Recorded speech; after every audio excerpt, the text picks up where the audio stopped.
ವಿಶ್ವವಾಹಿನಿ news channel ವೀಕ್ಷಕರಿಗೆ ಸ್ವಾಗತ. ನಾನು ಉಷಾ. ಇವತ್ತಿನ ವಿಶೇಷ ಗುರುಪೂರ್ಣಿಮೆ ಇರುವಂಥ ಕ್ಷೇತ್ರ ಶ್ರೀ ದತ್ತಾತ್ರೇಯ ಸ್ವಾಮಿ ದೇವಸ್ಥಾನ ಜ್ಯೋತಿಪಾಳ್ಯ. ಇದಿರುವಂಥದ್ದು ಮಾಗಡಿ ತಾಲೂಕಿನ ರಾಮನಗರ ಜಿಲ್ಲೆಯಲ್ಲಿ. ಆಷಾಢ ಮಾಸದ ಪೌರ್ಣಮಿಯಂದು ಗುರುಪೂರ್ಣಿಮೆ ವಿಶೇಷ ಏನಪ್ಪ ಅಂದರೆ ಸಾಕ್ಷಾತ್ ಶಿವನೇ ತನ್ನ ಯೋಗವನ್ನು ದಾನ ಮಾಡಿದಂತಹ ದಿನ ಹಾಗೂ ಮಹರ್ಷಿಯಾದಂತಹ ವಾಲ್ಮೀಕಿಯವರ ಜನನವಾದಂತಹ ದಿನ. ಮತ್ತೊಂದು ವಿಶೇಷ ಏನಪ್ಪ ಅಂದರೆ ಗೌತಮ ಬುದ್ಧ ಅವರು ತಮ್ಮ ಮೊದಲ ಧರ್ಮೋಪದೇಶವನ್ನು ಮಾಡಿದಂಥ ದಿನ ಈ ಗುರುಪೂರ್ಣಿಮೆಯ ಬಗ್ಗೆ ತಿಳ್ಕೊಳ್ಳೋಣ. ಹಾಗೆ ಈ ದೇವಸ್ಥಾನದ ವಿಶೇಷತೆಯನ್ನು ಮತ್ತೆ ಇದರ ಆಚರಣೆ ಇತಿಹಾಸದ ಬಗ್ಗೆ ತಿಳ್ಕೊಳ್ಳೋಣ. ಬನ್ನಿ.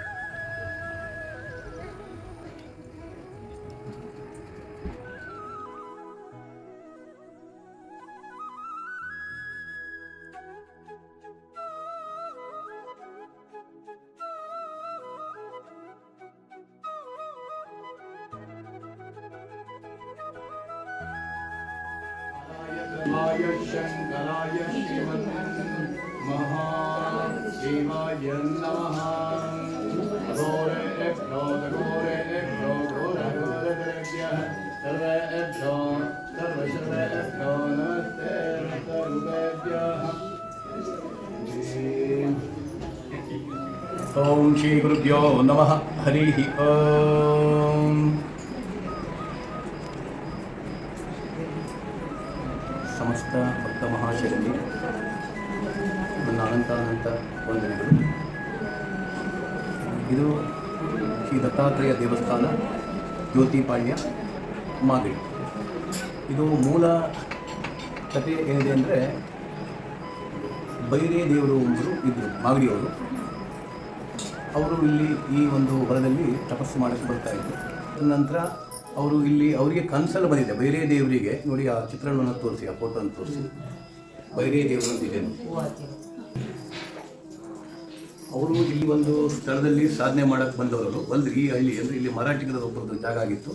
ಅವರು ಮತ್ತು ಇವರು ಬೈರೇ ದೇವರು ಸ್ನೇಹಿತರು, ನರಸಿಂಗರಾವ್ ಅಂತ. ಇವರು ಸ್ನೇಹಿತರಾಗಿದ್ದರು. ಅವರು ಇಲ್ಲಿ ಮಾಗಡಿಯಿಂದ ನಡ್ಕೊಂಡ್ಬಂದು ಸಾಧನೆ ಮಾಡ್ತಿದ್ರು. ಸುತ್ತಲೂ ಕಾಡಿದ್ರು, ಚಿರತೆ ಬರುವಂತಹ. ಅವರೊಂದು ಮಂಟಪ ಕಟ್ಟಿಕೊಂಡು ಜಪ ತಪಗಳಲ್ಲಿ ಬೈರೇ ದೇವರು ಮುಳುಗಿದ್ರು. ಅವರಿಗೆ ಒಂದು ದಿವಸ ಕನಸಲ್ಲಿ ನನ್ನನ್ನು ಪ್ರತಿಷ್ಠಾಪನೆ ಮಾಡುವಂಥ ದತ್ತಾತ್ರೇಯ ಹೇಳಿದರು. ನೋಡಿ, ಸುಂದರವಾದ ಮೂರ್ತಿ. ಈ ದತ್ತಾತ್ರೇಯ ಕೀರ್ತಿ ಮೂರ್ತಿ ಎಲ್ಲೂ ಇಲ್ಲ. ಬಹಳ ಕನಸಲ್ಲಿ ಬಂದು ಹೇಳೋದಕ್ಕೂ ಮತ್ತು ಅದೇ ರೀತಿ ಶಿಲ್ಪಿ ಸಿಗಲಿಕ್ಕೂ ಕೂಡ ಆ ಕೃಪೆಯಾಗಿ ಹೋಗಿದೆ. ಅದರಿಂದ ದತ್ತಾತ್ರೇಯ ನನ್ನನ್ನಿಸ್ತೇ ಅವ್ರಿಗೆ ಕನಸಲ್ಲಿ ಹೇಳಿದರು. ಹಾಗೆ ಬೈರೇ ದೇವರು ದತ್ತಾತ್ರೇಯನ ಸ್ಥಾಪನೆ ಮಾಡಿದರು. ಸ್ಥಾಪನೆ ಮಾಡಿ ಒಂದು 20 ವರ್ಷಗಳ ಕಾಲ ಅವರ ಸುಪರ್ದಿಯತೆಯಲ್ಲೇ ಇತ್ತು. ಅಂದರೆ ಅವರ ಮಕ್ಕಳ ಸುಪರ್ದಿಯತೆಯಲ್ಲೇ ಈ ಒಂದು ಸ್ಥಾನವಿತ್ತು. ಮತ್ತು ನರಸಿಂಗರಾವ್ ಅವರು ಶ್ರೀಯುತ ಬೈರೇ ದೇವರಂಥ ಹಿರಿಯ ಮಗನಂತಹ ಸದಾಶಿವ ಶೆಟ್ಟರು ಅಂತ, ಈಗ ಅವರು ಶಿವೈಕ್ಯರಾಗಿದ್ದಾರೆ. ಅವರಿಗೆ ಇದನ್ನು ದಾನವಾಗಿ ಕೊಟ್ಟಿದ್ದರು. ಬೈರೇ ದೇವರಿಗೆ ದಾನವಾಗಿ ಕೊಟ್ಟಿದ್ದರು. ಬೈರೇ ದೇವರು ತಮ್ಮ ಹಿರಿಯ ಮಗನಂಥ ಸದಾಶಿವ ಶೆಟ್ಟರಿಗೆ ಹಸ್ತಾಂತರಿಸಿದರು. ಸದಾಶಿವ ಶೆಟ್ಟರು ಶ್ರೀ ಶ್ರೀಧರ ಆಶ್ರಮ ಸಾಗರ, ವರದಪುರ ಸಾಗರಕ್ಕೆ ಹೋದಾಗ ಅವರಿಗಲ್ಲಿ ಶ್ರೀಧರ ಸ್ವಾಮಿಗಳ ಮಹಾತ್ಮರ ಒಂದು ಸ್ಥಳವನ್ನು ನೋಡಿ ಈ ಸ್ಥಳವನ್ನು ಕೂಡ ಮಹಾತ್ಮರಿಗೆ ಕೊಡಬೇಕು ಅಂತ ಸಂಕಲ್ಪ ಮಾಡಿದರು. ಆಗ ಅವರ ಸಂಕಲ್ಪದಂತೆ ಇಡೀ ಕುಟುಂಬ, ಅವರ ದೊಡ್ಡ ಕುಟುಂಬ ಇದೆ, ಸದಾಶಿವರು ಅಣ್ಣ ತಮ್ಮರು 7 ಜನ ಅಣ್ಣ ತಮ್ಮರ ಕುಟುಂಬ ಸೇರಿ ಎಲ್ಲರೂ ಕೂಡಿ ಶ್ರೀಧರಾಶ್ರಮಕ್ಕೆ ಬರೆದುಕೊಟ್ಟರು. ಶ್ರೀಧರಾಶ್ರಮದಿಂದ ಪೂಜಾ ಹೊತ್ತಿನ ನಾವು ಪೂಜಾರಿಯಾಗಿ ಈ ಪೂಜೆಯನ್ನು ನೆರವೇರಿಸಿಕೊಂಡು ಬರ್ತಾ ಇದ್ವಿ. ವಿಶೇಷವಾಗಿ ಇಲ್ಲಿ ದತ್ತಾತ್ರೇಯ ಜಯಂತಿ ಡಿಸೆಂಬರ್ ನಡೀತಿದೆ. ಗುರುಪೂರ್ಣಿಮಾ, ಈ ದಿನ ಗುರುಪೂರ್ಣಿಮಾ ಮತ್ತು ಶಿವರಾತ್ರಿ, ಇವು 3 ಕಾರ್ಯಕ್ರಮಗಳು ದೊಡ್ಡದಾಗಿ ವಿಜೃಂಭಣೆಯಿಂದ ನಡೀತದೆ. ಆದರೆ ವಿಶೇಷವಾಗಿ ದತ್ತಾ ಜಯಂತಿ ದೊಡ್ಡ ಮಟ್ಟದಲ್ಲಿ 15,000 ರಿಂದ 20,000 ಜನ ಸೇರ್ತಾರೆ. ದೊಡ್ಡ ಮಟ್ಟದಲ್ಲಿ ಕಾರ್ಯಕ್ರಮವಾಗ್ತದೆ.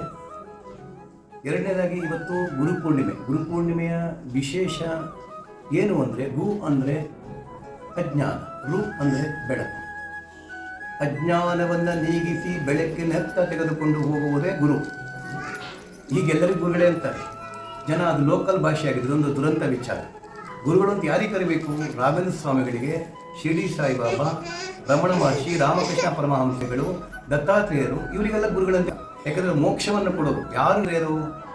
ತನ್ನ ಪುಣ್ಯವನ್ನು ಕೊಟ್ಟು ಪಾಪ ತಗೊಳ್ಳೋದು ನಂಬುದು ಅವನು ನಿಜವಾದ ಗುರು. ಅದಕ್ಕೆ ಹೇಳ್ತಾರೆ ನಿಜ ಪುಣ್ಯ ಪ್ರದಾನಾನ್ಯ ಪಾಪಾದಾನ ಚಿಕಿತ್ಸವೇ ನಮಃ.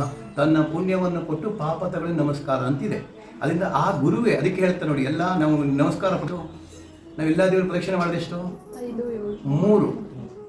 ಯಾಕೆಂದರೆ 3 ಗುರುವಿನ ಸಂಖ್ಯೆ. ಆ ಗುರುವೇ ದೊಡ್ಡದು.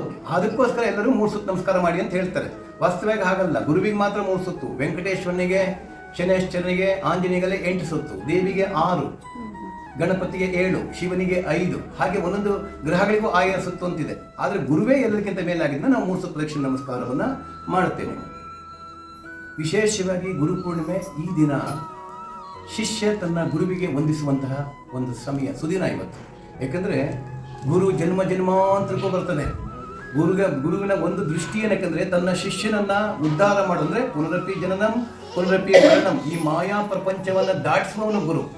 ಹರ ಮುನಿದರು ಹರಿ ಕಾಯುವನು, ಹರಿ ಮುನಿದರು ಹರ ಕಾಯುವನು, ಇವರಿಬ್ಬರು ಮುನಿದರು ಗುರು ಕಾಯುವನು. ಗುರು ಮುನಿದರೆ ಯಾರೂ ಕಾಯುವುದಿಲ್ಲ. ಅದರಿಂದ ಗುರುವೇ ಶ್ರೇಷ್ಠ. ಅದಕ್ಕೆ ಹೇಳ್ತಾ ಇದ್ದಾರೆ, ಗುರುವಿನ ಒಂದು ಕೃಪೆಯಿಂದ ನಾವೆಲ್ಲರೂ ಕೂಡ ಸುರಕ್ಷಿತರಾಗ್ತೇವೆ. ಅದಕ್ಕೆ ನಾವು ಹೇಳೋದಂದ್ರೆ ಗುರುವನ್ನ ಗಟ್ಟಿಯಾಗಿ ಹಿಡ್ಕೊಳ್ಬೇಕು. ಗುರುಕೃಪಾ ಜೀವನದಲ್ಲಿ ಪುನರಪಿ ಜನನಂ ಪುನರಪಿ ಮರಣಂ ದಾಟಿಸೋದು ಗುರುವೇ. ಜೀವನದಲ್ಲಿ ನಾವು ಏನೇ ಮಾಡಲ್ಪಟ್ಟರೂ ಕೂಡ ಸರ್ವದಾ ಕಾಯುವನು ಗುರು ಒಬ್ಬನೇ. ಅದಕ್ಕೋಸ್ಕರ ದೇವರುಗಳು, ನೀವು ವೆಂಕಟೇಶ್ವರ ದರ್ಶನ ತಗೊಳ್ಳಿ, ತಿರುಪತಿ ವೆಂಕಟೇಶ್ವರ ದರ್ಶನ ತಗೊಳ್ಳಿ, ಧರ್ಮಸ್ಥಳಾಧೀಶ್ವರ ದರ್ಶನ ಆಗಲಿ, ದರ್ಶನಂ ಪಾಪನಾಶನಂ, ಅವರು ವಿದಿತವನ್ನು ಬದಲು ಮಾಡಲ್ಲ. ಬದಲು ಮಾಡೋದಂದ್ರೆ ಗುರುವೇ. ಗುರು ಮಾತ್ರ ತನ್ನ ಹಣೆ ಬರವನ್ನು, ಒಬ್ಬ ಶರಣಾಗತಿ ಇರುವಂಥ ಹಣೆ ಬರವನ್ನು ಬದಲಿಸ್ತಾನೆ. ಹಾಗಾದ್ರೆ ದೇವರು ಮಾಡಿಲ್ಲ ಅಂತೇನಿಲ್ಲ. ದೇವರು ಮಾಡಿದ್ರೆ ಆ ಮಟ್ಟದ ಭಕ್ತಿ ಇರಬೇಕು, ಕನಕದಾಸ ಭಕ್ತಿ ಇರಬೇಕು, ಹಾಗಿದ್ರೆ ಮಾತ್ರ ಬದಲಾವಣೆ ಆಗ್ತದೆ. ಅದರಿಂದ ವಿಶೇಷವಾಗಿ ಈ ದಿನ ಗುರುವಿನ ಪಾದಪೂಜೆಯನ್ನು ಮಾಡಿ ಗುರುಗಳಿಗೆ ವಂದಿಸಿ ಮಾಡುವಂತಹ ಈ ಒಂದು ಪ್ರಕ್ರಿಯೆ, ವಿಶೇಷವಾಗಿ ಗುರುವಿಗೆ ನಮನ ಮಾಡುವಂತಹ ದಿನ ಗುರು ಪೂರ್ಣಿಮೆ ದಿನ. ಇದು ವಿಶೇಷವಾದಂತಹ ದಿನ. ಯಾಕಂದರೆ ಗುರುವಿಗೆ ಶರಣಾಗಿದ್ದರೆ ಇಹಲೋಕ ಅಂದರೆ ಮೆಟೀರಿಯಲ್ ವರ್ಲ್ಡ್, ಈ ಭೌತಿಕ ಪ್ರಪಂಚ, ಮತ್ತು ಪರಲೋಕ ಅಂದರೆ ಈ ಆತ್ಮ ಪ್ರಯಾಣ ಮಾಡಬೇಕಾದ್ರೆ ಪರಲೋಕದಲ್ಲಿ ಎರಡೂ ಕೂಡ ಗುರು ಕೃಪೆಯಿಂದ ನಾವು ಸುರಕ್ಷಿತವಾಗಿರ್ತೇವೆ. ಆದ್ದರಿಂದ ನಾವು ಗುರುವಿನ ಕೃಪೆಯಿಂದ ಸುರಕ್ಷಿತರಾಗಬೇಕು ಅಂದರೆ ನಾವು ಗುರುಗಳನ್ನೇ ಹಿಡ್ಕೊಳ್ಬೇಕು, ಪ್ರಾರ್ಥನೆ ಮಾಡಬೇಕು, ಪೂಜೆ ಪುನಸ್ಕಾರಗಳನ್ನು ಮಾಡೋದ್ರಿಂದ ನಮಗೆ ಸಿದ್ಧಿ ಆಗ್ತದೆ. ಯಾಕಂದರೆ ಕಲಿಯುಗ ಅನಿಶ್ಚಿತೆಯಲ್ಲಿದೆ. ನೋಡಿ, ಯಾವ್ದು ನೋಡಿ ಮೀಡಿಯಾದಲ್ಲಿ ನೋಡಿ ಹಾರ್ಟ್ ಅಟ್ಯಾಕ್, ಹೃದಯ ಸ್ತಂಭನ ಆಗ್ತಾ ಇದೆ, ತಿನ್ನೋ ಆಹಾರಗಳಲ್ಲಿ ವ್ಯತ್ಯಾಸವಿದೆ, ಮನುಷ್ಯನ ತಲೆಯಲ್ಲೇ ಒಂದು, ಬಾಯಲ್ಲೇ ಒಂದು, ಹೃದಯಲ್ಲೇ ಒಂದಾಗಿದೆ. ಅದಕ್ಕೊಂದು ಅಂಡರ್ಸ್ಟ್ಯಾಂಡಿಂಗ್ ಅವನಿಗೆ ಇಲ್ಲ. ಅವ್ನು ಇವತ್ತು ಬಾಯಿ ಆಗೋದು ನಾಳೆ ಇಲ್ಲ, ಈ ಸ್ಥಿತಿಯಾಗಿದೆ. ಆದ್ದರಿಂದ ನಾವು ವ್ಯಕ್ತಿಗಳನ್ನ ನಂಬಕ್ಕಿಂತ ಮುಖ್ಯವಾಗಿ ದೇವರು ನಂಬಿ, ಈಸ್ ದ ಪ್ರೊಟೆಕ್ಟರ್. ತನ್ನ ಪಾದ ಪೂಜೆ ಮಾಡೋವನ್ನ ನಾಯಕನಾಗಿ ಮಾಡ್ತಾನೆ. ಮುಖೇಶ್ ಅಂಬಾನಿ ಟಾಯ್ಲೆಟ್, ತನ್ನ ಮನೆಯ ಟಾಯ್ಲೆಟ್ಗಳನ್ನು ಏನಾದರೂ ತಲೆ ಮೇಲೆ ಕೂರಿಸಿರ್ತಾನ? ಇಲ್ಲ. ಒಬ್ಬ ಶ್ರೀಮಂತನ ಹಾಗೆ ಮಾಡೋದಿಲ್ಲ. ಈ ಜಗತ್ತನ್ನ ಕಂಟ್ರೋಲ್ ಮಾಡುವಂಥ ಚೈತನ್ಯವರು ನೋಡಿ, ಕೃಷ್ಣ ಸುಧಾಮನ ಪಾದ ಪೂಜೆ ಮಾಡಿ ತೀರ್ಥವನ್ನ ಪ್ರೋಕ್ಷಣೆ ಮಾಡ್ಕೊಂಡ. ಹೇಗೆಂದ್ರೆ ಮಭಕ್ತಾಹ ಮಾ ಪ್ರಾಣ. ಹಾಗೆ ಯಾರು ತನ್ನ ಸೇವಕನನ್ನ ನಾಯಕನಾಗಿ ಮಾಡ್ತಾನೋ ಅವನು ಮಾತ್ರ ಶ್ರೇಷ್ಠವಾದ ಅವನು ಭಗವಂತ ಮಾತ್ರ, ಇನ್ಯಾರು ಮಾಡೋಕ್ಕಾಗಲ್ಲ.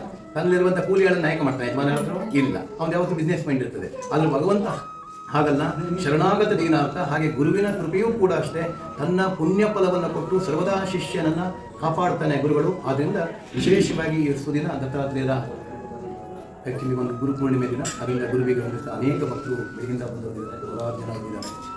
ಆ ಒಂದು ಶರಣಾಗತಿಯಿಂದ ಪುನೀತರಾಗಬೇಕು, ಜೀವನ ಪಾವನವಾಗಬೇಕು. ಯಾಕಂದರೆ ಈ ಪುನರಪಿ ಹೇಳಿದ್ನಲ್ಲ, ಮನುಷ್ಯ, ನಾಯಿ, ಹಾವು, ಕಪ್ಪೆ ಈ ಜನ್ಮಗಳನ್ನ ನಾವು ಮಾಡಲೇಬೇಕಾಗ್ತದೆ. ಈ ಅಟ್ಯಾಚ್ಮೆಂಟನ್ನು ನಾವು ಗೆಲ್ಲಬೇಕು ಅಂದರೆ ಭಗವತ್ ಪ್ರಾರ್ಥನೆ ಅತ್ಯವಶ್ಯಕತೆ ಇದೆ. ಈ ಸಮಯದಲ್ಲಿ ಆ ಗುರುವಿನ ಪ್ರಾರ್ಥನೆಯಿಂದ ನಾವು ವಿಶೇಷವಾಗಿ ಮಾಯಾ ಪ್ರಪಂಚ, ಈ ಒಂದು ಸಂಸಾರವೆಂಬ ಸಮುದ್ರವನ್ನು ನಾಮಸ್ಮರಣೆ ಎಂಬ ಹಡಗು ಸುಂದರವಾಗಿ ನಮ್ಮ ಜೀವನವನ್ನು ಪಾಲು ಮಾಡ್ತದೆ. ಅದರಿಂದ ನಾನು ನಿಮ್ಮ ವಾಹಿನಿಯಲ್ಲಿ ಎಲ್ಲ ವೀಕ್ಷಕರಿಗೆ ಹೇಳೋದೇನೆಂದರೆ, ಎಲ್ಲರೂ ಕೂಡ ಸ್ವಂತ ಪ್ರಯತ್ನ ಇರಬೇಕು, ಪ್ರಾಮಾಣಿಕ ಪ್ರಯತ್ನ ಬೇಕು, ಜೊತೆಗೆ ಪ್ರಾರ್ಥನೆ ಮಾಡಬೇಕು. ಪ್ರಯತ್ನ ಮಾಡಿದ ತಕ್ಷಣ ಎಲ್ಲ ಸಿಗುತ್ತೆ ಹೇಳ. ಪ್ರಾರ್ಥನೆ ಮತ್ತು ಪ್ರಯತ್ನಾರ್ಥದ 2 ಚಕ್ರ ಇದ್ದ ಹಾಗೆ ಪ್ರಾರ್ಥನೆ ಅತ್ಯವಶ್ಯಕವಾಗಿದೆ.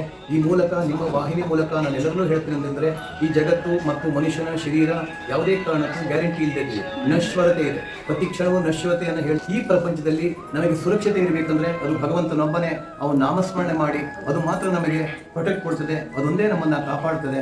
ಅದಕ್ಕೆ ನಾವೆಲ್ಲರೂ ಕೂಡ 10 ನಿಮಿಷ ಸಮಯ ಇರಲಿ, ಭಗವತ್ ಪ್ರಾರ್ಥನೆ ಮಾಡೋಣ. ದೇವಸ್ಥಾನಕ್ಕೆ ಹೋಗೋ ದೌರ್ಬಲ್ಯಗಳಲ್ಲ, ಮಂತ್ರ ಜಪ ದೌರ್ಬಲ್ಯಗಳಲ್ಲ. ಈ ಅಂಧವಿಶ್ವಾಸನೇ ಬಿಡಿ. ಜೀವನದಲ್ಲಿ ಈಗ ಈ ಒಂದು ದೇವರ ವಿಚಾರದಲ್ಲಿ ಬಹಳಷ್ಟು ಜನ ಅಂಧವಿಶ್ವಾಸ ಮಾಡ್ತಾರೆ, ಮೋಢ್ಯಗಳಿದ್ದಾರೆ. ಆ ಮೋಢ್ಯಗಳನ್ನ ಹೊರಗೆ ಹೋಗಿ, ನೀವು ಈ ಜಗತ್ತನ್ನು ಕಂಟ್ರೋಲ್ ಮಾಡಿದ ಚೈತನ್ಯ ಇದೆ, ಅದನ್ನ ನಂಬಿ, ಅದನ್ನ ಕರೀರಿ. ಯಾಕಂದ್ರೆ ಕಲಿಯುಗ ಬ್ರಹ್ಮ ಆಂಜನೇಯ ಏನು ಮಾಡ್ತಿದ್ದಾರೆ? ಸಾಕ್ಷಾತ್ ಶಿವಸ್ವರೂಪಿ ಸಾಕ್ಷಾತ್ಕಾರ ಆಗಿದೆ. ಅವ್ರೇನು ಮಾಡ್ತಿದ್ದಾರೆ? ನಾಮಸ್ಮರಣೆ. ಅದರಿಂದ ಕಲಿಯುಗ ನಾಮಸ್ಮರಣೆ ಶ್ರೇಷ್ಠ. ಅದರಿಂದ ಎಲ್ಲರೂ ಕೂಡ ನಿಮ್ಮ ವಾಹಿನಿ ಮೂಲಕ ಸಮಸ್ತ ಭಕ್ತ ಮಹಾಶಯಲ್ಲಿ ಹೇಳೋದೇನೆಂದರೆ, ಈ ಜೀವನ ತುಂಬ ಕಮ್ಮಿ ಇದೆ. ನಾವು ಹೇಳ್ದಂಗಲ್ಲ, ಅವನ ಲೆಕ್ಕಾಚಾರ ಮುಗೀತು ನಂಬುದಂಗೆ. ಅದಕ್ಕಿಂತ ಆ ನಮ್ಮ ಎಕ್ಸ್ಪೈರಿ ಡೇಟ್ನ ಪೋಸ್ಟ್ಪೋನ್ ಮಾಡದೆ ಮಂತ್ರ ಜಪ ನಮ್ಮ ಜೀವನದಲ್ಲಿ ನಾವು ಸಂತೋಷವಾಗಿ ಶಾಂತತೆಯಿಂದ ಇರಬೇಕು. ಅಂದರೆ ವಿಶೇಷವಾಗಿ ಮಂತ್ರ ಜಪ ನಮಗೆ ಸುರಕ್ಷಿತವಾಗ್ತದೆ, ನಮ್ಮನ್ನು, ನಮ್ಮ ಕುಟುಂಬವನ್ನು ಸುರಕ್ಷಿತ ಮಾಡ್ತದೆ. ಆದ್ದರಿಂದ ಎಲ್ಲರೂ ಕೂಡ ಗುರುವಂತಲ್ಲ, ದೇವಸ್ಥಾನಗಳಿಗೆ ಪ್ರಾರ್ಥನೆ ಮಾಡುವುದು ಮಾಡ್ತಾ ಇದ್ದ ಪಕ್ಷದಲ್ಲಿ ನಮ್ಮ ಜೀವನ ಸುರಕ್ಷತೆ ಆಗ್ತದೆ, ಆನಂದಮಯವಾಗ್ತದೆ. ಮತ್ತು ಆ ಭಗವತ್ ಕೃಪೆಯಲ್ಲಿ ನಾವು ಲೀನರಾಗಿ ಇಹಲೋಕ ಮತ್ತು ಪರಲೋಕನ ಹೊಂದ್ಕೊಂಡಿದ್ದಾಗ್ತದೆ ಎಂಬುದರಲ್ಲಿ ಸಂದೇಹವೇ ಇಲ್ಲ. ಅದರಿಂದ ಸಮಸ್ತ ನಿಮ್ಮ ವಾಹಿನಿಯ ವೀಕ್ಷಕರಿಗೂ ಈ ಮೂಲಕ ಹೇಳೋದಂದರೆ ಗುರುವಿಗೆ ಶರಣಾಗಿ ಪ್ರಾರ್ಥನೆ ಮಾಡಿ ಆ ನಿಮ್ಮ ಪ್ರಾರ್ಥನೆ ಖಂಡಿತವೇ ಕೂಡ ನಮ್ಮ ಹಣೆಬರವನ್ನು ಬದಲಿಸ್ತದೆ ಮತ್ತು ನಮ್ಮನ್ನು ಸುರಕ್ಷತೆ ಇರ್ತದೆ. ಅಸುರತೆ ಇದೆ, ಈಗ ಅಸುರಕ್ಷತೆ ಅಂದರೆ ಅನಿಶ್ಚಿತತೆ ಇದೆ. ಈಗ ಒಬ್ಬರು ಮನೆಯವರು ಒಂದು ಯಜಮಾನ, ಒಬ್ಬನು ಮನೆಯ ಯಜಮಾನ 10 ಗಂಟೆ ಬರ್ತಾನೆ ಅಂತ ತಿಳಿ ರಾತ್ರಿ. ಅವನು ಅವತ್ತು ಏನೋ ಸಾಧ್ಯ ಬ್ಯಾಟ್ರಿ ಚಾರ್ಜ್ ಇಲ್ಲದೆ ಲೋ ಆಗಿ ಆಫ್ ಆಯಿತು. ಅವನಿಗೆ ಅವತ್ತು ಮೀಟಿಂಗ್ ಹೋಗಬೇಕಿತ್ತು, ಅವತ್ತು ಬೇರೆ ಕಡೆ ಹೇಳಬಹುದು, ಎಲ್ಲೋ ಹೋಗಬೇಕಿತ್ತು. ಹೆಂಡತಿಗೆ ಹೇಳಿಲ್ಲ. 11 ಗಂಟೆ ಆಯಿತು, 12 ಗಂಟೆ ಆಯಿತು. ಹೆಂಡತಿಗೆ ಏನಾಗುತ್ತೆ, ಅದು ತಾಯಿ ಮಕ್ಕಳು ತಂದೆಗೆ ಡಬಟ ಏನಾಯಿತು ಅಂತ. ಅದು ಹಿಂದಿನ ಕಾಲದ ಹಾಗಿರಲಿಲ್ಲ, ಮೊಬೈಲ್ ಇರಲಿಲ್ಲ, ಹೃದಯವೇ ಮೊಬೈಲ್ ಆಗಿತ್ತು, ಹೃದಯವೇ ಕನೆಕ್ಷನ್ ಆಗಿತ್ತು. ಇಲ್ಲ ಮಗ ಬರಲಿ, ಎಲ್ಲೋ ಹೋಗಿದ್ರೆ ಬಿಡೋ, ಒಂದು ವಾರದ ತಲೆ ಕೆಟ್ಟಿಲ್ಲ, ಅವ್ನು ಬರೋನು. ಆ ಮಟ್ಟದ ವಿಶ್ವಾಸ ಐತಿ. ವಿಶ್ವಾಸವಿಲ್ಲ. 10 ಗಂಟೆ 12 ಗಂಟೆ ಆದ್ರೂ ಏನೋ ಆಯ್ತು, ಕಡೆ ಪೊಲೀಸ್ ಸ್ಟೇಷನ್ ಕೊಡ್ಬೇಕು ನಾವು, ಅಯ್ಯೋ ಕಾಣ್ತಾ ಇಲ್ಲ ಅಂತ. ಆ ಸ್ಥಿತಿ ಅಸುರತೆಗೆ, ಅಸುರಕ್ಷತೆ ಅಂದರೆ ಸುರಕ್ಷತೆ ಇಲ್ಲದಂತಹ ಸ್ಥಿತಿಗೆ ನಾವೇ ತಂದುಕೊಂಡಿದ್ದೇವೆ. ಅದರಿಂದಾಗಿ ನಮ್ಮ ಜೀವನ ಸುರಕ್ಷತೆ ಇರಬೇಕು ಅಂದರೆ ಭಗವತ್ ಕೃಪೆ ಇರಬೇಕು, ಆ ಗುರುವಿನ ಕೃಪೆ ಇರಬೇಕು. ಆ ಗುರು ಕೃಪೆಯಿಂದ ನಾವೆಲ್ಲರೂ ಕೂಡ ಚೆನ್ನಾಗಿ ಇರಬಹುದು ಎಂಬುದೇ ನಮ್ಮ ಸಂದೇಶ. ನಿಮ್ಮ ವಾಹಿನಿಯ ಎಲ್ಲ ವೀಕ್ಷಕರು ಕೂಡ ಈ ಗುರು ಪೂರ್ಣಿಮೆಯ ಶುಭಾಶಯಗಳು ಮತ್ತು ಎಲ್ಲರಿಗೂ ಕೂಡ ಸದ್ಗುರು ದತ್ತಾತ್ರೇಯರು ಎಲ್ಲರಿಗೂ ಒಳ್ಳೆಯದು ಮಾಡಲಿ. ಲೋಕಾಃ ಸಮಸ್ತಾಃ ಸುಖಿನೋ ಭವಂತು. ಲೋಕಾಃ ಸಮಸ್ತಾಃ ಸುಖಿನೋ ಭವಂತು. ಲೋಕಾಃ ಸಮಸ್ತಾಃ ಸುಖಿನೋ ಭವಂತು. ಓಂ ಶ್ರೀ ಗುರುಭ್ಯೋ ನಮಃ. ಹರಿ ಓಂ ತತ್ಸತ್. ಪೂರ್ಣಿಮೆಯ ಶುಭಾಶಯಗಳನ್ನು ತಿಳಿಸ್ತಾ ಎಲ್ಲ ಭಕ್ತಾದಿಗಳಿಗೆ ಗುರು ದತ್ತಾತ್ರೇಯ ಅವರು ದರ್ಶನ ಪಡೆದ್ರೆ ಒಂದು ಗುರುವಿಗೆ ಸರಸದ ಗೌರವ ಅಂತ ತಿಳಿದು ಇವತ್ತು ಬೆಳಗ್ಗೆಯಿಂದಲೂ ಕೂಡ ದತ್ತಾತ್ರೇಯ ಸ್ವಾಮಿಯವರ ಜನ ಅವರ ಆಶೀರ್ವಾದ ಪಡಿತಾ ಇದ್ದಾರೆ. ಈ ಸಂದರ್ಭದಲ್ಲಿ ನಾವು ಕೂಡ ಈ ದೇವಸ್ಥಾನ ಸಂಬಂಧ 10 ವರ್ಷದಿಂದ ಇಲ್ಲಿ ಗುರು ದತ್ತಾತ್ರೇಯ ಬಂದು ದೇವಸ್ಥಾನ ಅಭಿವೃದ್ಧಿಗಿರ್ಬೋದು ಅವ್ರಿಗೆ ನಾವು ಕೈ ಜೋಡಿಸ್ಕೊಂಡು ಗುರುಗಳ ಕೃಪೆಗೆ ಪಾತ್ರರಾಗಿ ಇದ್ದೀವಿ. ಎಷ್ಟು 10 ವರ್ಷದಿಂದ ಬರ್ತಾರೆ. ದೇವಸ್ಥಾನದ ಮಹಿಮೆ ಬಗ್ಗೆ ಏನಾದರೂ ಗೊತ್ತಿದೆ ಏನಾದರೂ ಇಲ್ಲಿ ಸುಮಾರು ಜನ ಅಚ್ಚರಿಯಾಗಿರೋಂಥ ವಿಚಾರ ನಡೆದಿರೋವಂಥದ್ದು? ಇಲ್ಲಿ ಉದಾಹರಣೆ ಹೇಳಬೇಕು ಅಂದರೆ ನನ್ನ ಈ ಬಾರಿಗೆ ಎಲ್ಲರೂ ಗುರು ದತ್ತಾತ್ರೇಯ ಸ್ವಾಮಿ ದೇವರ ಇಲ್ಲಿ ಬಂದು ಪ್ರಾರ್ಥನೆ ಮಾಡ್ಕೊಂಡು ನಾನು ಇಲ್ಲಿ ಗುರುಗಳ ಆಶೀರ್ವಾದ ಪಡೆದು ಜಯ ಆಗುತ್ತೆ ಅಂತ ಹೇಳಿದ್ರು. ಅದೇ ಥರ ನನಗೆ ಪುರಸಭಾ ಸದಸ್ಯರಾಗಿ ಇವತ್ತು ಆಯ್ಕೆ ಆಗಬೇಕಾದ್ರೆ ಗುರುಗಳು ಇಲ್ಲಿ ಆಶೀರ್ವಾದ ಮಾಡಿದ್ರು. ನಾನು ಕೌನ್ಸಿಲರ್ ಆಗಿದ್ದೀನಿ. ಇದು ಇದೆ. ಸುಮಾರು ಭಕ್ತಾದಿಗಳು ಬಂದು ಏನು ಅಕ್ಕೆ ಕಟ್ಕೊಂಡು ಅವರ ಮನಸ್ಸ ಇಚ್ಛೆನ ಪ್ರಾರ್ಥನೆ ಮಾಡ್ಕೊಂಡಿರ್ತಾರೆ. ಸುಮಾರು ಜನ ಕೆಲಸಗಳಾಗಿದೆ. ಮಾತ್ರ ನಾವು ಬಂದು ಏನಿದೆ ಗುರುಜಿ ಹೇಳಿದ್ರು ಎಲ್ಲ ಥರದಲ್ಲೂ ನಮ್ಮ ಕೆಲಸ ಆಗಿದೆ. ನಮ್ಮ ಮನೆಯವ್ರ ಕೆಲಸ ಆಗಿದೆ, ಆ ಕೆಲಸ ಸಿಕ್ತು, ಒಳ್ಳೆ ಕೆಲಸನೇ ಸಿಕ್ತು. ನಾವು ಏನು ಮನಸ್ಸಲ್ಲಿ ನಮ್ಮ ಅಮ್ಮ ಮಗ, ಅವನಿಗೆ ಚಿಕ್ಕ ಮಗ ಅಂದರೆ ತಮ್ಮನ ಮಗ, ಅವನಿಗೆ ಇವಾಗ ಕೆಲಸ MB ಆಗೈತೆ.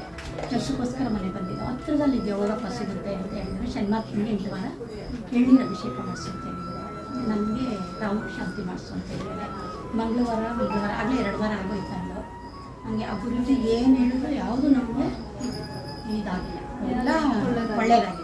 ಇಲ್ಲಿ ಬಂದಾಗಿಂದ ತುಂಬ ಚೆನ್ನಾಗಾಗಿದೆ, ಒಳ್ಳೆಯದಾಗಿದೆ. ನಮಗೆ ಸ್ವಾಮಿ ನಮ್ಮಪ್ಪ ಅವ್ರ ಬಾಯಿನಲ್ಲಿ ಏನು ನುಡಿಸ್ತೀನೋ ಅದಾಗಿದೆ.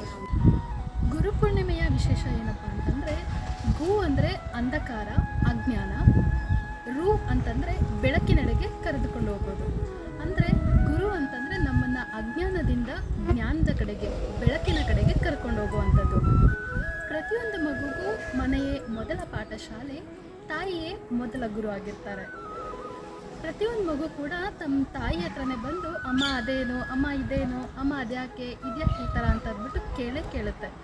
ಆದ್ದರಿಂದನೇ ಹೇಳಿರುವಂಥದ್ದು ಮನೆಯೇ ಮೊದಲ ಪಾಠಶಾಲೆ, ತಾಯಿಯೇ ಮೊದಲ ಗುರು ಅಂತ. ನೀವು ಕೂಡ ನಿಮ್ಮ ತಾಯಿನ ತುಂಬ ಪ್ರೀತಿಸ್ತೀರಾ, ಗುರು ಥರ ನೋಡ್ತೀರಾ ಅನ್ನೋ ಆಗಿದ್ರೆ ನಿಮ್ಮ ತಾಯಿ ಹೆಸರನ್ನ ಕಮೆಂಟ್ ಬಾಕ್ಸಲ್ಲಿ ತಿಳಿಸಿ.